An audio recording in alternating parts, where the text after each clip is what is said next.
ڕابردووی نێوان گەندەڵکارانی ناوەند و هەرێم ئەو ڕاستیەمان بۆ ڕوون دەکاتەوە هەردوو لایەن تا ئێستاش سوورن لەسەر هاوکاری یەکتر و پێکهاتنە ژێربەژێرەکانیان کە دوایەمین پرۆتۆکۆڵیان گۆڕینی ناردنی موچەی فەرمانبەرانی هەردوو وەزارەتی پەروەردە و تەندروستی بوو کە زیاتر لە 2 مانگوردبینیان تێدا کردبوو ئەوەش بۆ ئەوەی سەودای دوای هەڵبژاردنەکانی پێگەرم بکەنەوە.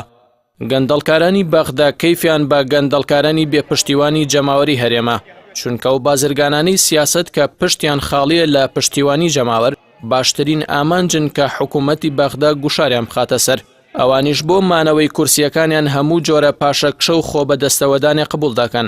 مانەوەی ئەو جۆرە دەسەڵاتدارە گەندەڵکارانە باشترین هەلن بۆ تێکشکاندنی زیاتری هەرێم.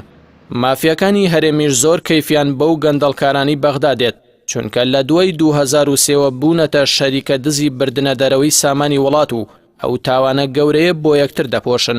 ئەوانەی جگە لە پڕکردنی گیرفان و بەدەستێنانی پۆست و ئیمتیاز غەمێکی تریان نەبووە ناتوانن بانگەشەی شەڕی دەستور بکەن. هەر خۆیان بوون بە ناوی ئابووری و سربەخۆ و فرۆشتنی خۆسەرانەی نەود یاسای ساڵانەی بودجەیان پشتگوێ خست و خەڵکی کوردستانیان گەیاندە ئەم قەیرانە کەمەرشکێنە. هەر خۆیان بوون بە پشتگوێخستنی مادەی 140 و دەستور و بخرابوونیان بەوەی فڕۆکەی هاوپەیمانان بەسەریاندا دەسوڕایەوە خۆیان لێ گۆڕا و نەهامەتی 16 ئۆکتۆبەریان خوڵقاند.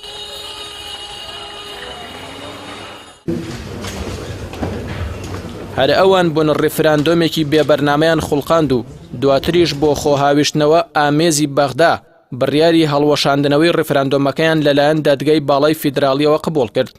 ئەوانەی دەیانوت هیچ شتێک نەماوە کە بە بەغدایانەوە ببەستێتەوە ئەندام و لایەنگرانیان بۆ سووتاندنی کارتی باری شارستانی و ڕەگەزنامە و پاسپۆرتی عێراقی هان دەدا کەچی دوای ڕیفراندۆمەکەیان خۆیان لە هەر عێراقچیەک بە عێراقی تر لە قەڵەم دەدەن و بڕوایان وایە قەندیل بجۆڵێ ئاڵای عێراق لە کوردستان ناجۆڵێت. ئەگەر دەسەڵاتدارانی گەندەڵی بەغدا و هەولێر لە پابەندبوون بە دەستورەوە ڕاست بکەن کە ڕابردویان پێچەوانەی ئەوەمان پێدەڵێت باشترین دەستکەوت بۆ عێراق و هەرێم دەستەبەر دەبێت. ئەوانەی بەسی ناردنی تیمی نوێ دەکەن بۆ ئەوەی لە بەغدا شەڕی دەستور و سربەخۆیی بکەن تا ئەم چرکە ساتەش ئامادەنین شەفافێتی دارایی و بەدامەزراویکردنی هەرێم قبول بکەن ئیتر چۆن شەڕی مافەکانی خەڵک لە بەغدا دەکەن.